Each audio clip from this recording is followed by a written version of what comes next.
Hey, what's up, Eli? So, talk to us about membership plans. What can we do? What advice or suggestions do you have to grow it?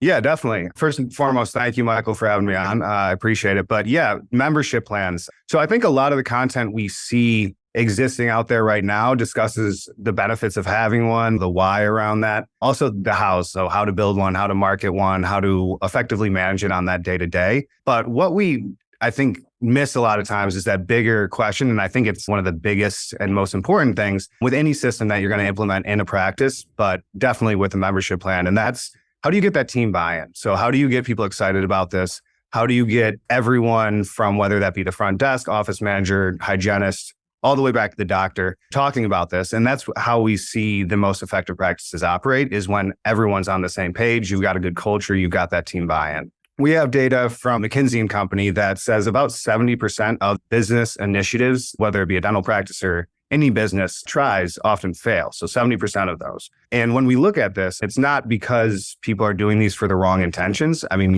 you're always trying to improve your business, whether that be enhancing patient care, ramping up brand awareness, improving profitability, driving case acceptance, you name it. These initiatives exist for some reason, but they often fall flat. And the reason we see a lot of times is just because the leaders that are implementing them, again, they're seeing big picture, it's all for the right reason, but they're not necessarily looking at the day-to-day work and the people that are going to be boots on the ground actually implementing this and really working with it and having their hands on it every day. And there's a lack of buy-in from those people that are actually responsible with maintaining and making sure that this is, an effective system in place. Once that initiative is set up, we often see that it just falls to be another task that the office has to perform, and it can be kind of thrown to the wayside and people forget about it. There's really 5 different things we look at when trying to get that buy-in from our offices. And we coach our doctors and office managers on how to really get that excitement up there and make sure that it stays there so that we have that long-term success with these plans. And again, these are things that can be applied to most systems within a practice, but I'm going to be looking at it mostly on the lens of the membership plan because that's my specialty. The 5 things. First one is kind of like a bottom-up approach. So looking at your team and, as the leader, the strengths and the weaknesses of each one of your team members. So really leveraging those strengths and being aware of those weaknesses to be able to put people in the right positions when dealing with a system, a membership plan. So you want to set people up for success, and you want to make sure that you're implementing this in a way that people can execute on it. You also want that collaboration from the bottom, from the people that are going to be touching it every day, to make sure that it is something that they can do, that they understand how to do, and again, that they're just set up for success.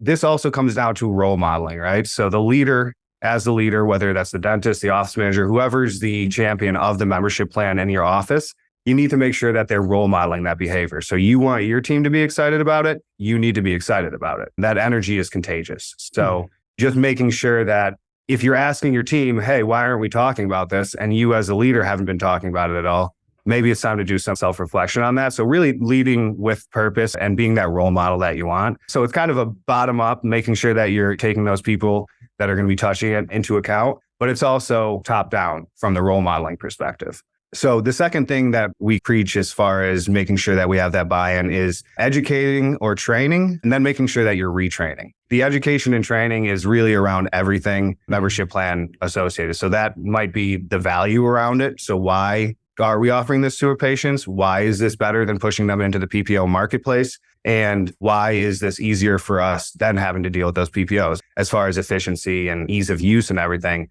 But really, your team needs to understand that and needs to understand why you as the leader have decided to go this route. So educating them around that value, and then also educating them on the actual admin of this, the actual implementation. So how do I sign up patients? How do I talk to patients about this? How do I present it? Where are the resources I need to be able to do so? And that, again, that's all the education and training, and that's the front loading. You need to make sure at the beginning everyone has this, but it's not a set it and forget it thing. Dental practices, no, they have 1,000,001 different initiatives happening, and you need to circle back on them. I mean, maybe it's been a month, 2, 3 months since you've gone over all this with your team. You got to circle back and make sure that everyone's still on the same page and everyone still has that knowledge and knows how to present this and how to really implement it on the day-to-day, as well as with that retraining, having those resources readily available on demand or however it may be to be able to reference them when necessary. When it comes to real quick, the retraining, let's just say we sign up with Clear, we get to know the admin. At the same time, do we get someone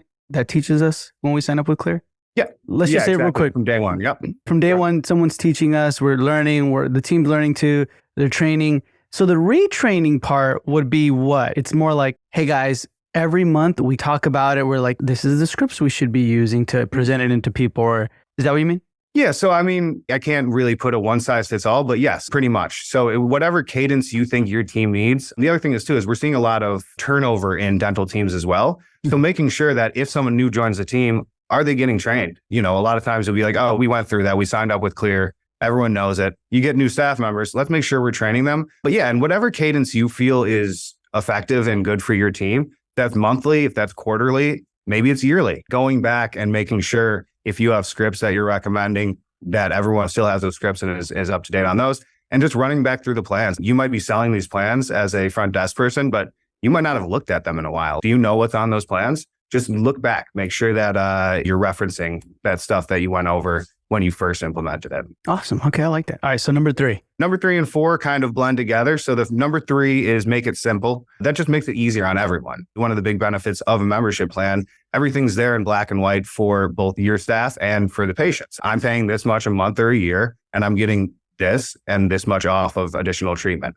You don't have to worry about, oh, if I hit this much or, your waiting periods or, all maximums, all that. Membership plans, just because of how they're set up, are simple to begin with. Don't overcomplicate that process and make it simple for A, your staff to be able to present, and B, for that patient to understand what they're getting out of it. And like I said, I mean, this is for any system. I think you got to try to make it as simple as possible. Membership plans conveniently kind of lend themselves to that because it is such a simple kind of concept and a simple plan for patient and practice to be able to talk about. And then number 4 is make it easy. Make those systems that your people, your office team are going to have to use on a daily basis. Make it as easy as possible for them. How are we tracking this? Do we have auto renewals on so that we don't have to go back and check every time a patient comes in? Hey, are they up to date? Do we have a portal that is tracking their benefit status, is tracking whether, like I said, whether they've made their payments, things like that? And is it an easy process for them to sign up? Do they have to fill out like a huge, long paper form, or is it just a quick portal where they just throw in some information? Do you have integration with your practice management software to be able to do that even quicker? These are all things that Clear can offer, but just if you're looking overall, I mean, just make it as easy as possible. If you want something to stick, you need it to be simple and easy for that team, or else it becomes another chore, it becomes another task. And people are going to prioritize the things that are easiest, path of least resistance. So make it as simple and easy as possible for that team, and you'll see a lot better buy-in. And then number 5, I think this is probably my favorite of them: incentivize or gamify this whole thing. Run fun competitions within the office. It doesn't have to be anything crazy. So our platform allows, it's a fun little feature we added recently. It allows you to attribute which staff member signed up patients. It gives you like a little gold, silver, and bronze trophy for those people that have signed it up, and you can run different reports to see between which dates and things. So what we like to recommend to our offices is, hey, do a sprint or just do a quick competition. Whoever signs up the most this week gets a free $5, $10 Starbucks gift card, so they get coffee. Or maybe it's something bigger. If the team hits X amount of signups, we throw an office party. Whatever works for your team and is going to move the needle for your team. You know your team, and that's something that you can put in place. But have a way to track those signups and have fun little competitions. I mean, people are going to be more receptive to something they can see, they can hold, and that is right there for them, instead of, hey, bigger picture, this is going to be great for our patient care, patient acceptance, revenue. These are things that are great, but your office team might be like, okay, well, I've got a million other things to do. You say, hey, we're having a fun competition. Now you're upping that culture. You're having a more fun time just overall in the office, and it gives them something to strive for, right? Everyone wants to be great. Give a fun competition, and I think that can really help with that buy-in and the culture piece that so many offices struggle with. I like that, man. The gamify. I like the sprints. Throughout this process, you mentioned it in number 4, make it easy.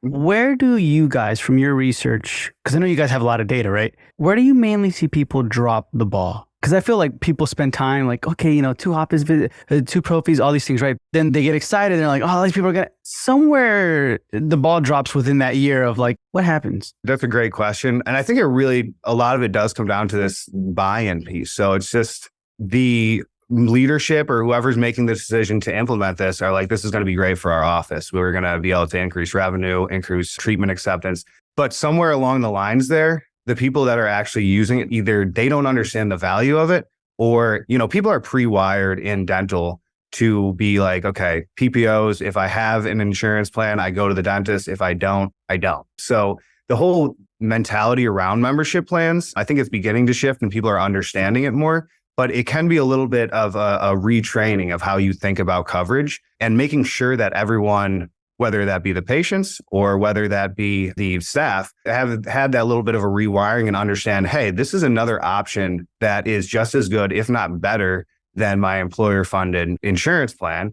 And it's going to provide great treatment for people that may not otherwise have that access. So being able to build that value, I think, is where a lot of people, it's a lack of understanding on both staff and patient side, or sometimes it's the other way. Maybe the staff understand it and the doctor's just like, I don't really get it. The PPO thing's been working for me. And they don't look into the advantages of having that membership plan. And then they don't role model that behavior. And again, it's just another initiative that falls by the wayside. Lack of understanding is where we usually see the ball dropped. Yeah. I like how you guys mentioned you have to have a champion for this, right? Because they're the ones who are going to take the lead, hold each other accountable. Because if everybody's feeling like they're accountable, nobody's really going to be accountable, right? Exactly. Kind of thing. But if you put one person to champion it, you can even give them the leadway to be like, you're in charge of starting like 4 competitions whenever during the year, right? But it could be sprints or there's so much with that, man. There's That's so awesome. much. Yeah. Building that accountability is huge. I know you guys mentioned that you increased production by 172%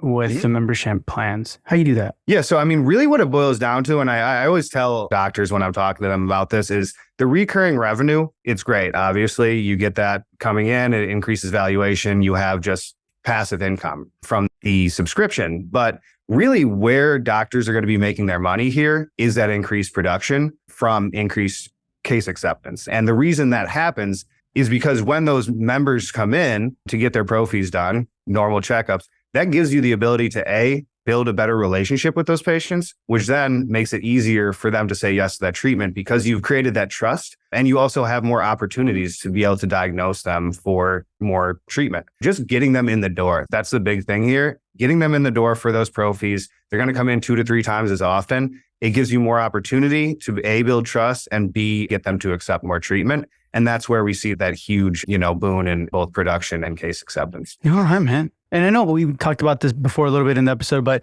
you guys have someone directed to me, right? Like a point of contact who teaches me, who will help me market it and stuff like that, or no? When you start off, you're assigned an onboarding specialist who's going to help you set up those plans initially, give you all the best practices around marketing the plan, talking to patients about the plan, and also we'll do those trainings. So, and we'll hop on as many calls as we need to with an office. If you need to set up 2, 3, 4, a million, we'll do as many as you need to make sure that everyone's on the same page. So that's for our onboarding specialist. And then after you get through that initial hurdle of implementation, you're going to assign a dedicated account manager, which will then be your point person. And we also do have support that is based right here in Philadelphia where the whole team is. So you're not going to be talking to anyone overseas or in a call center. They'll field all of those questions, and they actually field questions for both the patient and the practice. So if patients have questions around the Clear membership plan, want to change payment methods, update passwords, stuff like that, our support team will take that off the front desk so they don't have to worry about it as well. So we're big on the people, the implementation piece, making it as easy as possible for the office to be able to implement these plans. Nice, man. Awesome. And also congrats on making it to the Inc. 5000, man. That's really, really good. That. We're very proud of that. And hopefully we'll be back again next year. Yeah, man. Awesome. So if anyone has any questions or concerns, where can they reach out to you? Yeah, so you can definitely reach out to me, either on LinkedIn, it's just Eli Salls, ELISALLS, or you can email me, Eli at clear.com. And then if you're interested in hearing a little bit more, we actually have a landing page set up for the show. So it's going to be clear.com/partner/the-dental-marketer. And you can just go there and request a demo and we'll give you a little more information. But anytime, feel free to reach out to me. I'd love to be a resource. Awesome. So guys, that's going to be in the show notes below. reach out to him. And at the same time, Eli, thank you so much for being with us. It's been a pleasure, and we'll hear from you soon. Yes. Thank you, Michael.